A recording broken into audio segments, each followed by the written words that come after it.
Hello മക്കളെ. അപ്പോൾ എൻ്റെ കുട്ടികളുടെ എല്ലാവരുടെയും ക്രിസ്മസ് എക്സാം ഒക്കെ കഴിഞ്ഞു. അപ്പോൾ ക്രിസ്മസ് എക്സാമിനായാലും ഓണം എക്സാമിനായാലും നമുക്ക് വളരെ കുറച്ച് ചാപ്റ്റേഴ്സാണ് പഠിക്കാനുണ്ടായിരുന്നത് അല്ലേ? പക്ഷേ ഇനി അങ്ങോട്ടുള്ളത് നമ്മൾക്ക് പബ്ലിക് എക്സാം ആണ്. അപ്പോൾ പബ്ലിക് എക്സാമിനെന്ന് പറയുമ്പോൾ നിങ്ങൾ ഈ ഒരു വർഷം പഠിച്ച കംപ്ലീറ്റ് ചാപ്റ്റേഴ്സ് നിങ്ങൾക്ക് നിങ്ങളുടെ പബ്ലിക് എക്സാമിന് ഉണ്ടാകും. അപ്പോൾ നിങ്ങൾ ഓരോ ചാപ്റ്റേഴ്സായിട്ട് പഠിച്ച് പോകുന്ന സമയത്ത് നമുക്ക് ലാസ്റ്റ് നമ്മുടെ എക്സാമിന് ഇപ്പോൾ ഒരു മോഡൽ എക്സാം ആയിക്കോട്ടെ, പബ്ലിക് എക്സാം ആയിക്കോട്ടെ, നമ്മുടെ എക്സാം ടൈമിൽ നിങ്ങൾ ഇത്രയും കാലമായിട്ട് എഴുതി ഉണ്ടാക്കിയിട്ടുള്ള ആ നോട്ടും അല്ലെങ്കിൽ നിങ്ങളുടെ കയ്യിലുള്ള നോട്ട്സ് PDF നോട്ട്സ് ഒക്കെ വെച്ചിട്ട് അല്ലെങ്കിൽ നമ്മുടെ കയ്യിലുള്ള ടെക്സ്റ്റ് ബുക്ക് വെച്ചിട്ട് നമുക്ക് ആ ഒരു എക്സാം ടൈമിൽ ഈ എല്ലാ ചാപ്റ്റേഴ്സും ഈ എല്ലാ സബ്ജക്ട്സും റിവൈസ് ചെയ്യുന്നത് അത്ര പോസിബിൾ ആയിട്ടുള്ളൊരു കാര്യമാണോ? നമുക്ക് ചിന്തിക്കുമ്പോൾ തന്നെ മനസ്സിലാവും അല്ലേ, നമ്മളൊരു ചാപ്റ്ററിലെ എല്ലാ പോയിന്റ്സും ഒരു നോട്ട് നോക്കി തിരഞ്ഞെടുക്കുക അല്ലെങ്കിൽ ടെക്സ്റ്റ് ബുക്ക് നോക്കി തിരഞ്ഞെടുക്കുക എന്ന് പറയുന്നത് ഭയങ്കര ബുദ്ധിമുട്ടുള്ളൊരു കാര്യമാണ്. അവിടെയാണ് നമ്മൾക്ക് ഷോർട്ട് നോട്ട്സിൻ്റെ ഇമ്പോർട്ടൻസ് വരുന്നത്. അതായത് നിങ്ങൾക്ക് എല്ലാവർക്കും അറിയാമായിരിക്കും എന്താണ് ഒരു ഷോർട്ട് നോട്ട്സ് എന്ന് പറഞ്ഞാൽ, നമ്മൾ ഒരു ചാപ്റ്ററിലുള്ള എല്ലാ സംഭവങ്ങളും കൂടെ നമ്മൾ എന്ത് ചെയ്യാണ്, ഒരൊറ്റ പേജിലോ അല്ലെങ്കിൽ കൂടിപ്പോയാൽ 2 പേജിൽ നമ്മളതവിടെ വെക്കുകയാണ്. അപ്പോൾ നമ്മൾ ലാസ്റ്റ് നമ്മുടെ എക്സാം ടൈമിൽ നമ്മൾ റിവിഷന് വേണ്ടിയിട്ട് നോക്കുന്ന സമയത്ത് എന്താണ്, നമുക്ക് പെട്ടെന്ന് നോക്കുന്ന സമയത്ത് നമ്മുടെ എക്സാമിന് ക്വസ്റ്റ്യൻസ് വരുന്ന സാധനങ്ങളെല്ലാം തന്നെ അവിടെ ഉണ്ടാകും.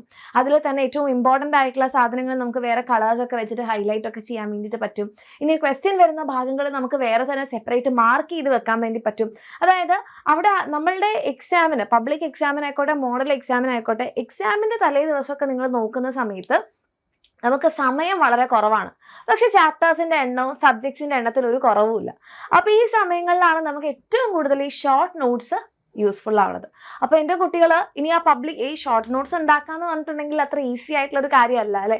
കാരണം ഒരു കംപ്ലീറ്റ് ചാപ്റ്റർ ഒരു 2 പേജിലേക്ക് ഒതുക്കണം എന്നുണ്ടെങ്കിൽ നിങ്ങൾ ആദ്യം ആ ചാപ്റ്റർ നല്ലപോലെ അറിഞ്ഞിരിക്കണം.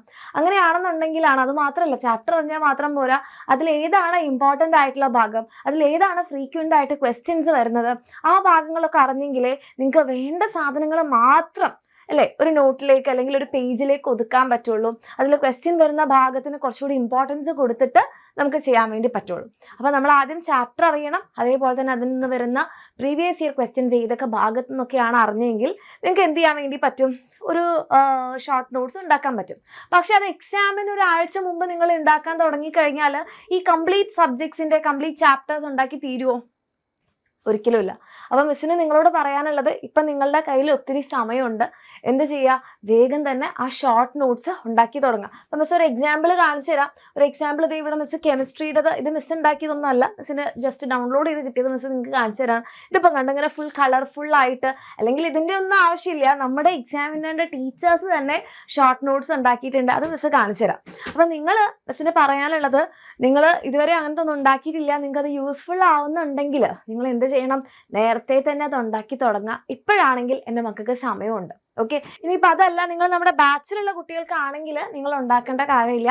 കാരണം നമ്മുടെ ടീച്ചേഴ്സ് തന്നെ നിങ്ങൾക്ക് വേണ്ടിയിട്ട് ഉണ്ടാക്കിയിട്ട് തരുന്നതായിരിക്കും. അപ്പോൾ ഇത് ഫിസിക്സിൻ്റെ ഒരു നമ്മളുടെ ഷോർട്ട് നോട്ട്സ് ആണ്. ഇത് നമ്മുടെ സ്വന്തം അലക്സ് സർ ഉണ്ടാക്കിയിട്ടുള്ള ഷോർട്ട് നോട്ട്സ് ആണ് കേട്ടോ. അപ്പോൾ നിങ്ങൾക്ക് കാണാം ഓരോ ചാപ്റ്റേഴ്സിനെയും പല കളേഴ്സിലും അതിൽ ഇമ്പോർട്ടൻ്റ് ആയിട്ടുള്ള ഇക്വേഷൻസും എല്ലാം വെച്ചിട്ട് അലക്സ് സർ തന്നെ ഉണ്ടാക്കിയിട്ടുള്ള ഷോർട്ട് നോട്ട്സ് ആണ്. അപ്പോൾ ഇതിൽ മാക്സിമം പോയി കഴിഞ്ഞാൽ 2 പേജിൽ എന്ത് ചെയ്തിട്ടുണ്ട്, ഒരു ചാപ്റ്റർ കഴിഞ്ഞിട്ടുണ്ട്.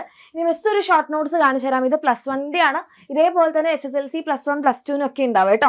ഇത് നമ്മുടെ sell the unit of life എന്ന് പറയുന്ന ചാപ്റ്ററിന്റെ കുറേയൊക്കെ ഇമ്പോർട്ടൻ്റ് ആയിട്ടുള്ള ഭാഗങ്ങൾ, എക്സാമിന് ചോദ്യം വരുന്ന ഭാഗങ്ങളൊക്കെ വെച്ചിട്ട് മിസ് ഉണ്ടാക്കിയിട്ടുള്ള ഒരു ഷോർട്ട് നോട്ട്സ് ആണിത്.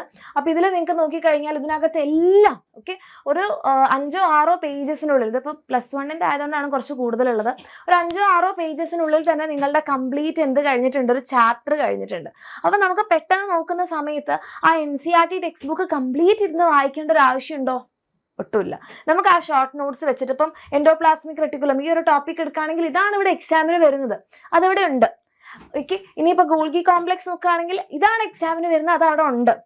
അപ്പോൾ നിങ്ങൾക്ക് ഒന്നെങ്കിൽ നമ്മുടെ ബാച്ചിലുള്ള മക്കളാണെങ്കിൽ നിങ്ങൾക്ക് നമ്മുടെ ബാച്ചിലൂടെ കിട്ടും. ഓക്കെ, നമ്മുടെ ഷോർട്ട് നോട്ട്സിൻ്റെ ഈ ഷോർട്ട് നോട്ട്സ് വെറുതെ അങ്ങ് തന്നിട്ട് നിങ്ങൾ ഇനി പഠിച്ചോ എന്ന് പറയുകയല്ല ചെയ്യുക. ഈ ഷോർട്ട് നോട്ട്സ് വെച്ച് നമ്മൾ ലൈവ് പോകും, ഷോർട്ട് നോട്ട്സിൻ്റെ ലൈവ് സെഷൻസ് ഉണ്ടാകും. ആ ലൈവ് സെഷൻസിലൂടെ നിങ്ങൾക്ക് എന്ത് ചെയ്യാൻ വേണ്ടി പറ്റും, ഏതൊക്കെ ഭാഗങ്ങൾ അല്ലെങ്കിൽ ഈ ഷോർട്ട് നോട്ട്സ് വെച്ച് എങ്ങനെ പഠിക്കണം എന്നുള്ള കാര്യം കൂടെ മനസ്സിലാകും, ഈ നോട്ടും കിട്ടും. ഓക്കെ. ഇനി അതല്ല നമ്മുടെ ബാച്ചിൽ ഇല്ലാത്ത മക്കളാണെങ്കിൽ നിങ്ങൾ എന്ത് ചെയ്യുക, നേരത്തെ മുതൽ തന്നെ ഷോർട്ട് നോട്ട്സ് ഉണ്ടാക്കി തുടങ്ങുക. അത് നിങ്ങൾക്ക് ഇപ്പോഴായിരിക്കില്ല അതിൻ്റെ യൂസ് മനസ്സിലാവുക, നിങ്ങളുടെ എക്സാം ടൈമിലായിരിക്കും.